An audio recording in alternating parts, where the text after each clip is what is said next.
is where we discuss the possibilities.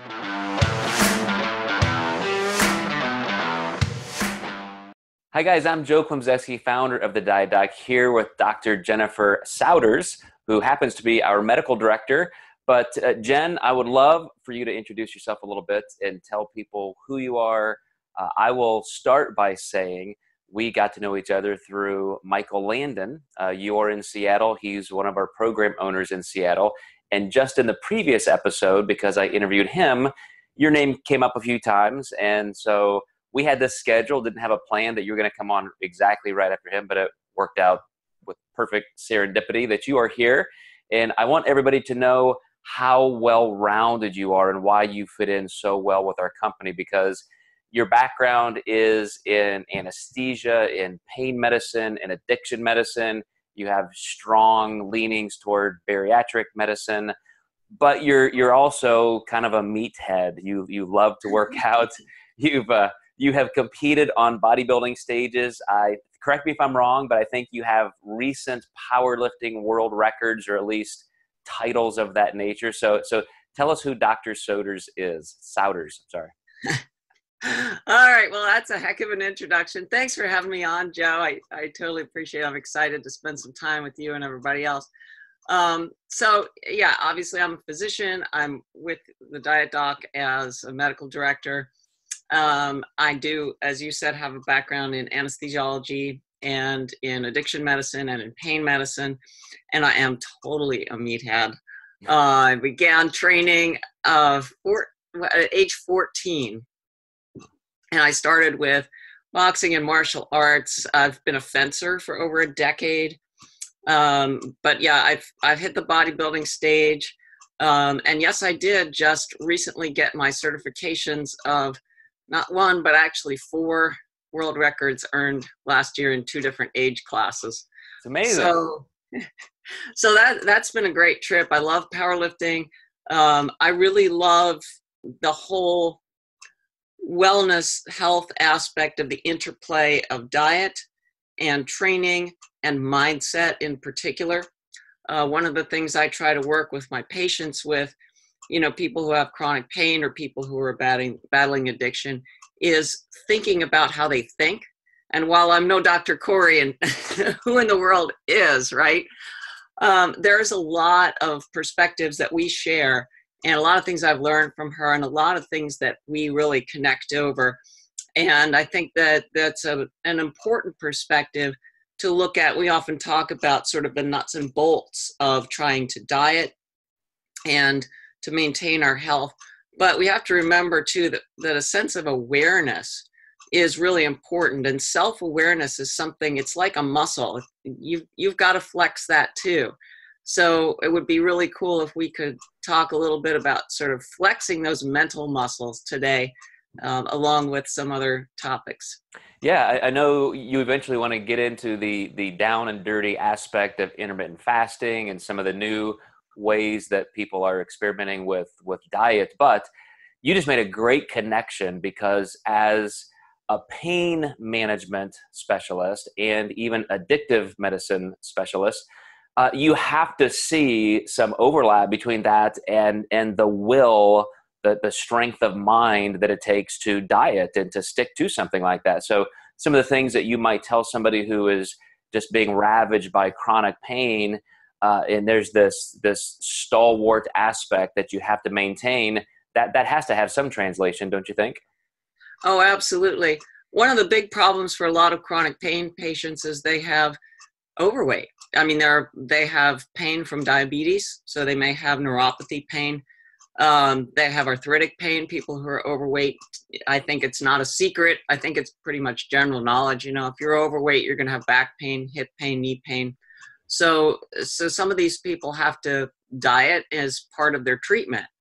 And it's just, you have to take a self-care kind of an attitude, and you've got to be in it for the right reasons. It's got to be a long haul. You've talked often about intrinsic versus extrinsic motivation. If you've got somebody who's battling a health condition, or somebody who's battling an addiction, which is another health condition, they have to have some reason to drive themselves forward.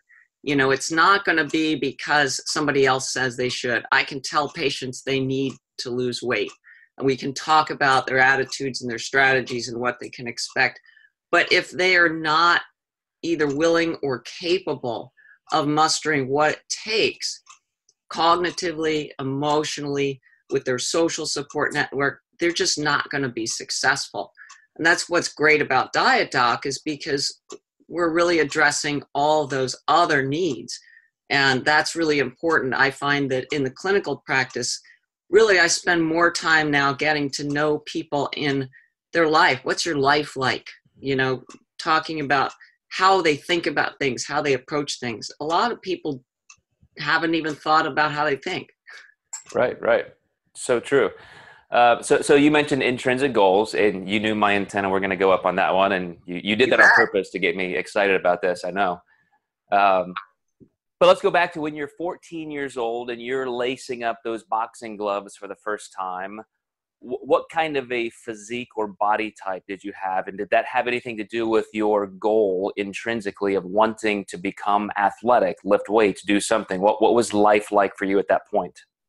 Oh my goodness. So I am your classic ectomorph. I still weigh the same amount that I did in high school. I still have jeans from high school that I can actually wear, except that who wants to wear 80s jeans, right? They're totally back in style now. I know, all those Jordache jeans with all the stitching on the pockets.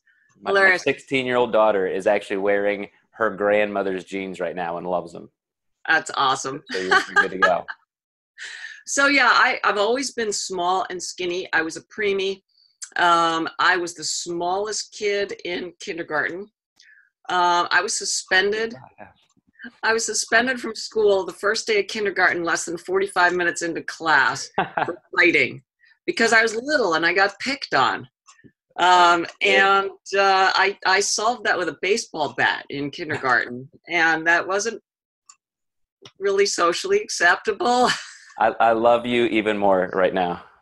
So that was not a socially acceptable way to deal with things, but that's how I dealt with a lot of stuff growing up. I went through the school system. I wound up getting bused, so I was always with different kids, and it was very kind of a chaotic school environment. And then they take you and they dump you back into high school after you've been desocialized in some other programs in another part of the city, and then they dump you back in. And I was young, so I actually was in high school at 14. And nobody knew me. It was like I was a new person, although I'd lived in the area my entire life. And early on in September of the school year, in Philadelphia, you don't go to the bathroom. Let's just say that in high school, you don't go to the bathroom. There's reasons that you hold it. But I eventually had to go to the restroom. And while I was in there, I was beat up by about 4 girls. I happened to be wearing overalls. That was the style at the time. So I wound up hanging on the back of the purse hook on the bathroom door by my overalls for 4 periods with the mega macro wedgie, contemplating my life for about 4 hours. And I was not going to ever go back there again. So that really, I think, was the thing that's like, man, if I can't get bigger, I got to get stronger, and I got to get skills, to just basically just protect myself. And I wasn't thinking about being a boxer or anything, but I really wanted to lift. I wanted to build muscle. And I just didn't want to feel like intimidated. And I didn't always want to be getting in these fights. So that was a lot of the motivation behind it. At the time, there weren't any gyms in the area that would have women. So there was this funky boxing gym in the basement of a mall, the kind of place where like the mold is growing on the sides of the cinder block walls. I eventually convinced the guys there to let me train. And there was no facilities for the women. I was the only woman there. I said, that's fine. I mean, I kept a jug in the car. There was no restroom for me. There was nothing. Everything was I managed my own self. And I managed myself in that environment. And I learned really a lot about just kind of keeping my head down, having a workmanlike attitude, watching, learning.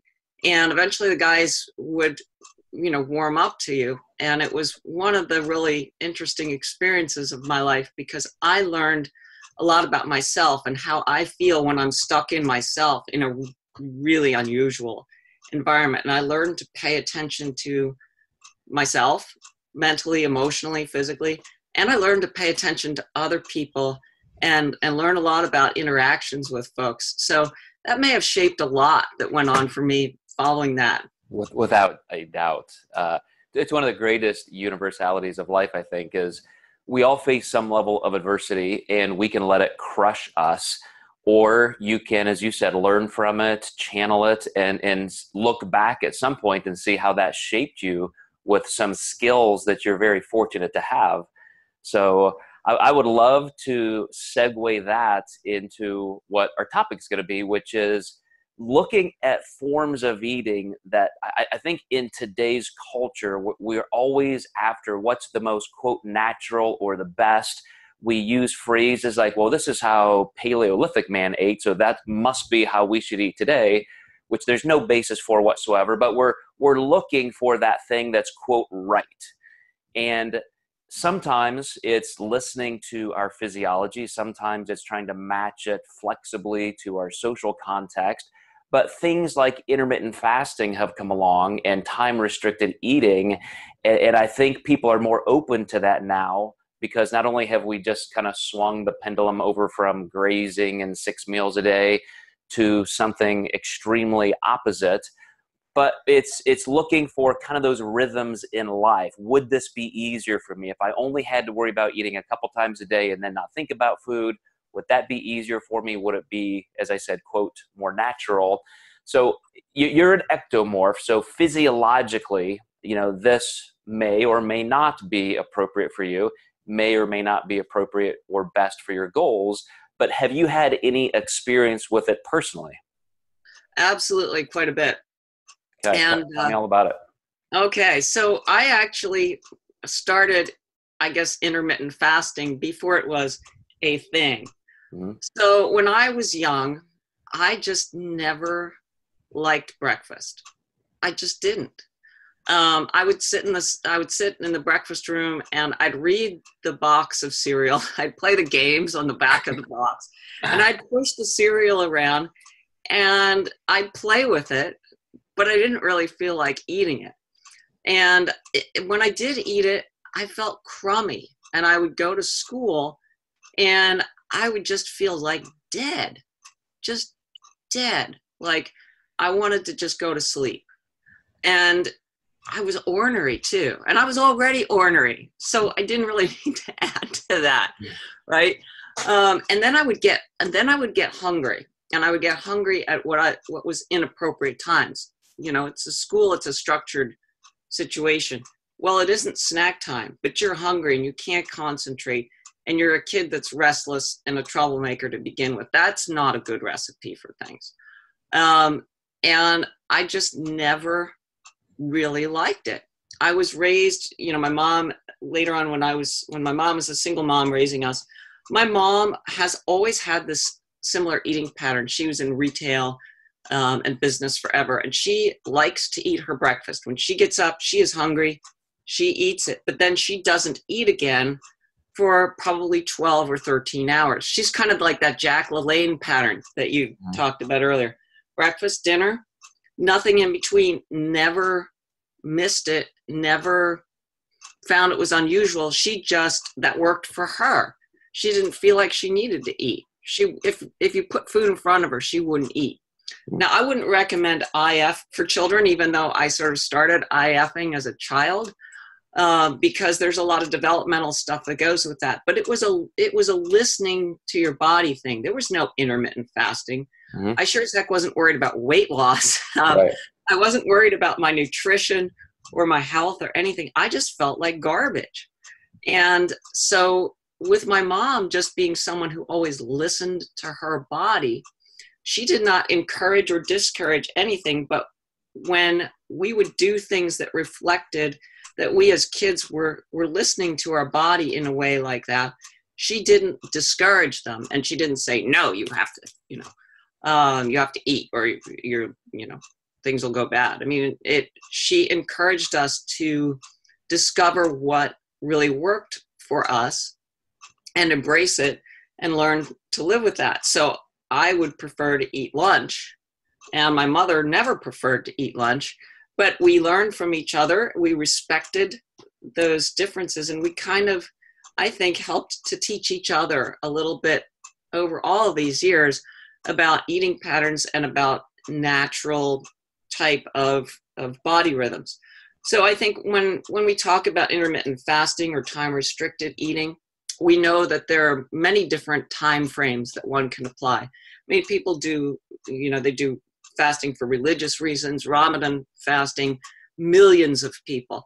And it's not going to hurt you or kill you most of the time. So there's a lot of things we can talk about in terms of pros and cons, which I guess we'll get to.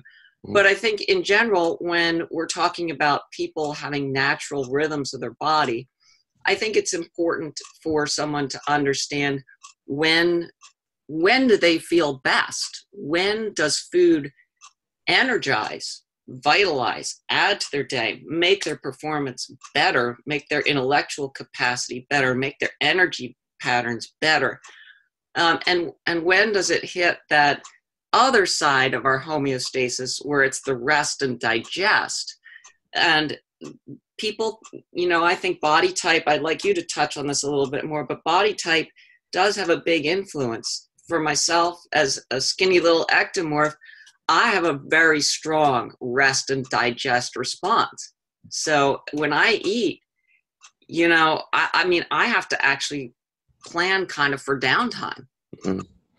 Yeah, so I can already tell this is going to turn into a series because this is just great information, Jen. I love your tone and just how you're addressing this. So I'm gonna start as what I would consider a normal developmental flow to the topic itself, and we'll get as far as we can, and then we'll have to schedule another time because I really want to exhaust this. This is just a really important thing to talk about in terms of methodology. And I was already thinking before you said it that we have to cover the genetics of this, because if we look at all of the Souders throughout the last couple of millennia, I'm going to guarantee you're going to see a lot of people with your body type through there. And if you look at all of the Klemczewskis down the family tree, you're going to see a lot of the same body types there. And no matter how much we talk about cognitive behavioral therapy or decision making and mindset and all of that, we have a set of genes, and more important than that, gene expression that we may never even know in our lifetime how impactful they are, but they govern everything in our lives. Even like you're talking about, just hunger, the interplay between insulin, glucagon, leptin, ghrelin, all of those kinds of things, they're just there. So while you were sitting around at breakfast doing everything you could not to eat, I was mowing down 4 bowls of Lucky Charms every morning, like it was my job. So look at our body type differences. We could go in and dissect the biochemistry of our different anatomies, and you would see differences in these gene expressions all the way down to loci on DNA strands. But let me just finish this by saying, regardless where you are, you could be that scrawny little ectomorph, or you could be me, who is this chubby, thick mesoendomorph, who is a lineman on the football team, and both of us could be equally dissatisfied with where we are. We're looking at other kids on the playground saying, man, I wish I was that person.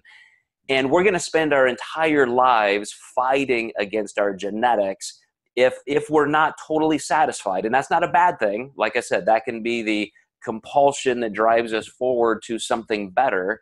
But at the same time, you have to realize that what we are given in terms of a DNA blueprint is going to be something that we can temper somewhat.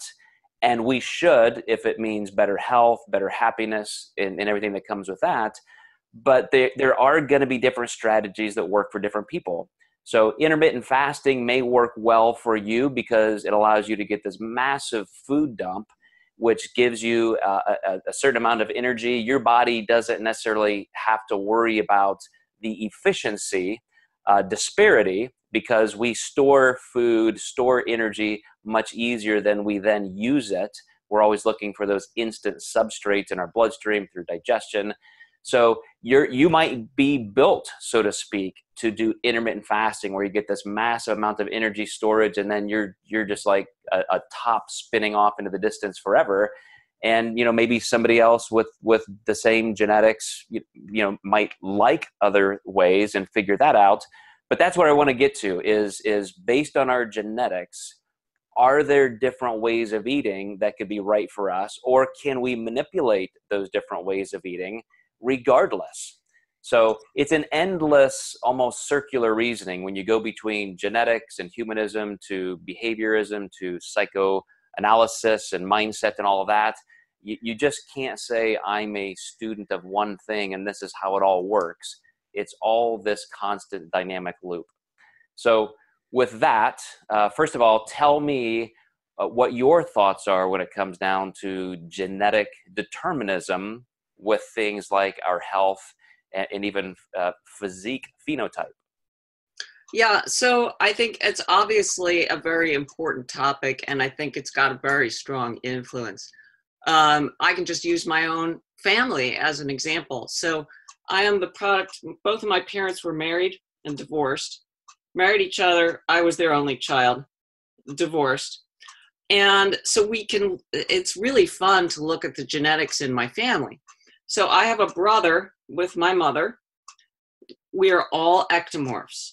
We all have this same sense of eating or not eating. We have the same pattern. We have the same body style.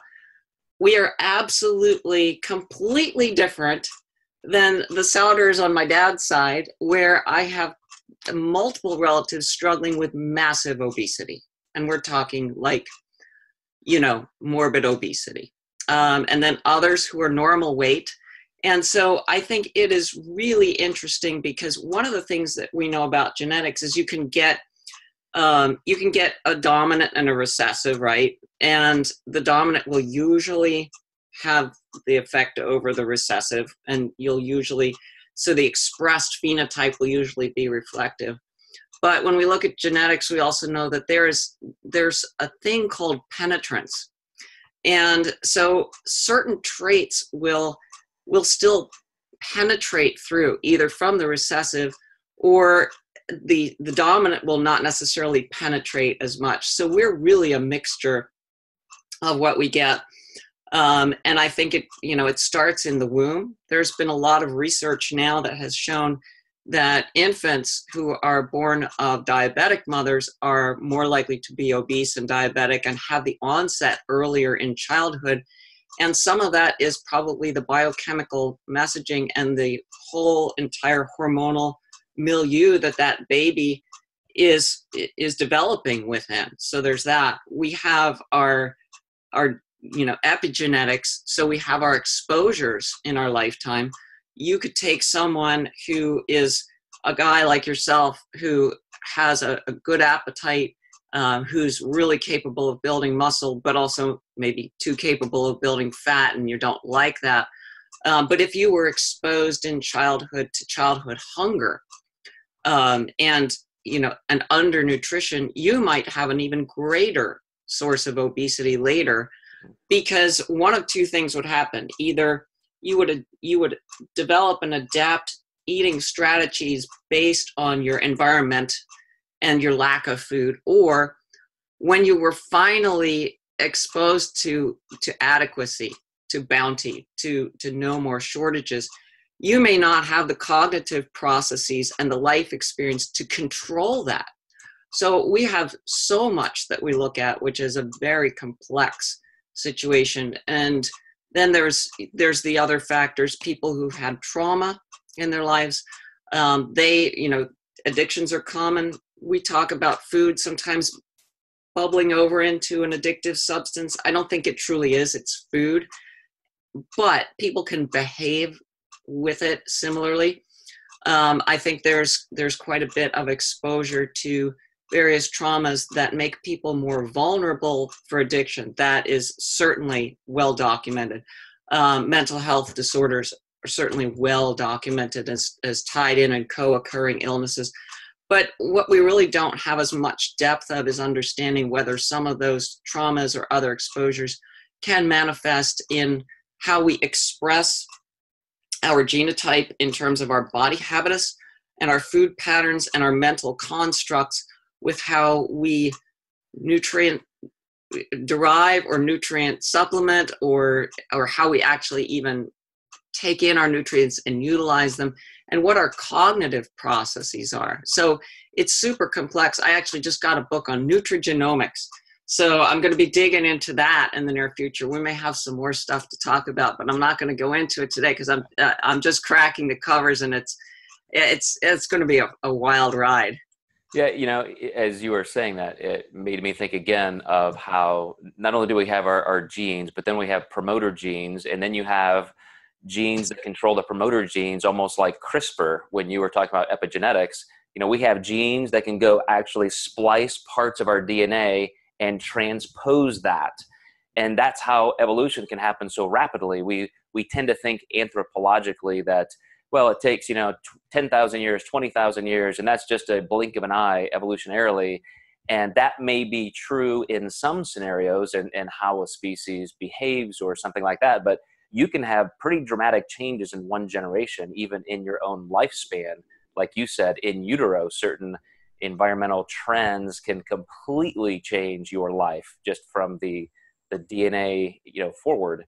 So, and that's perfect. I mean, we both agree that there's this profound influence on who we are and how we behave, and even things like hunger patterns and how we look by our just birthright genetics. But we also agree, I think, that we control that. We control the ultimate outcome because we have so much variability in our behavior and what we can accomplish. So it might be easier for some people, might be harder for other people, but we ultimately can probably do just about anything we want in this life. I mean, you at 100 pounds have broken world records in powerlifting from somebody who started out wondering, could I ever be bigger or stronger?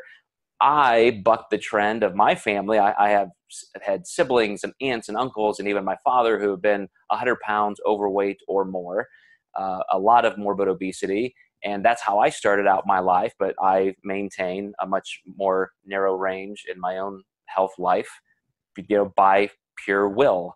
So it's that application of knowledge that it always comes down to. And what I want to do now is kind of set the stage maybe for our next discussion by at least digging one nugget out of today's talk, Jen. So when you look at intermittent fasting, and tell me how you do that to this day, because you're maintaining a strong athletic physique and great health. So what would you say are some really important things to look at personally? So from my own personal individual experience, the first thing was listening to my body. And as I talked about when I was young, it became obvious to me that breakfast wasn't serving my needs. I didn't want it. And when I did do it, it really didn't serve me. It didn't make me feel good.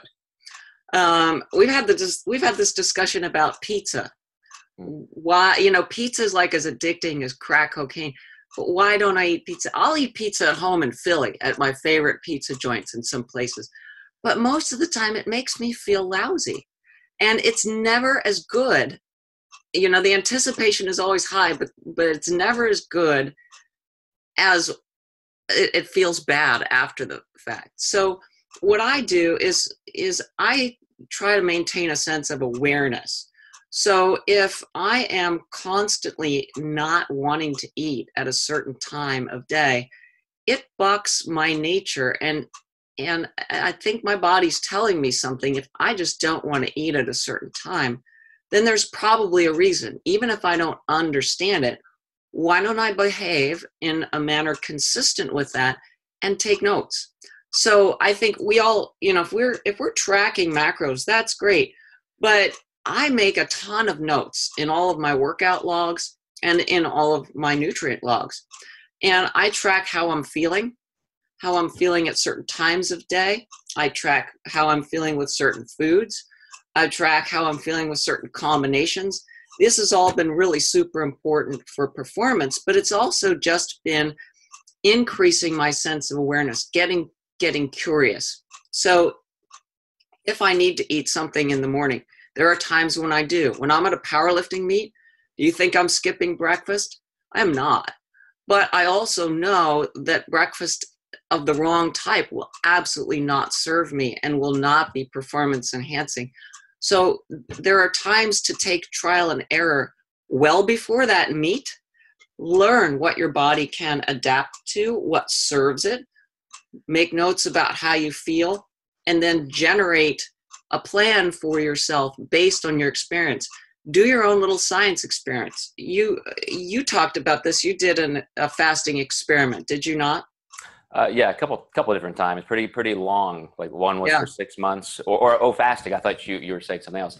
Yeah, it was part of a course, and I fasted 24 hours a week. You know, one day a week was a fasting day through one semester, and then a pure water fast for 5 days. Yeah. So you learned a lot about your body and how it responds to that. I think for people who are healthy, and we're not, obviously somebody who's a diabetic on insulin or medications can actually safely fast, and there's quite a number of benefits, but that needs to be medically managed because you can't do that without adjusting medications. People who have anorexia, I would say fasting is quite a risk for those individuals because it tends to legitimize patterns of behavior that have not been in that person's health and interests, so that could sort of reinforce behaviors that have been struggled to be overcome. But in general, I think when we're talking about the general adult population of generally healthy people who, particularly if people are dieting and they are curious, well, would intermittent fasting be for me? What would I say would be ways to answer that question? First, is there a time of day where you just don't care about food, where it just is, not on your mind, or you don't feel the need for it? It doesn't have to be like this 16-8 thing where you go 16 hours and you don't eat, and then you eat everything in the evening. I mean, that works for me, but that may not work for other people. We talked about Jack LaLanne, talked about my mother. They need their food in the morning, but then after that, they really don't need it. It doesn't add to their day. They would prefer to then have it again in the evening. Just listen to your natural biorhythms. When you eat, how do you feel? There are times of day where if I eat, it is like somebody took that power down switch. Mm-hmm. Like I mentioned in the morning, it's not good, and it will open the floodgates of hunger. And that's another potential risk, which I discovered with bodybuilding competition. I could blow through all my macros by 11 in the morning. It was just no good. And then I had, then I was too sluggish to train, and I still had to train, and then I had nothing for post-workout nutrition. It was a mess. Mm-hmm. The third factor, and Adam Martin talked about this quite a bit in his podcast, which was awesome, is what do we do with our work structures? Like Adam, I'm in healthcare. Like Adam, breaks aren't something that you just get, right? Breaks are not something that is necessarily going to serve your patients or your situation. So what do? Do you do like some of the folks that he talked with do? You do liquid nutrition because it's quick. That's an excellent solution to the problem. Intermittent fasting is a solution to a problem that I face in that too. So for me, it's a solution to a time problem that I don't have. So I could do the same strategy that Adam does, but I find that I don't feel as alert and as energetic, and I don't like to eat a lot before I train. So I would rather get done my patient care, eat something light as the pre-workout food, finish up, my charting and things like that, give that a chance to get out of my stomach because I don't like to train with food in my stomach. Again, that's my physiology. I have my own trash can in the corner of the gym. Squat day, can often be puke day. Wow. Yeah, so I don't like that, nor do the other people in the gym.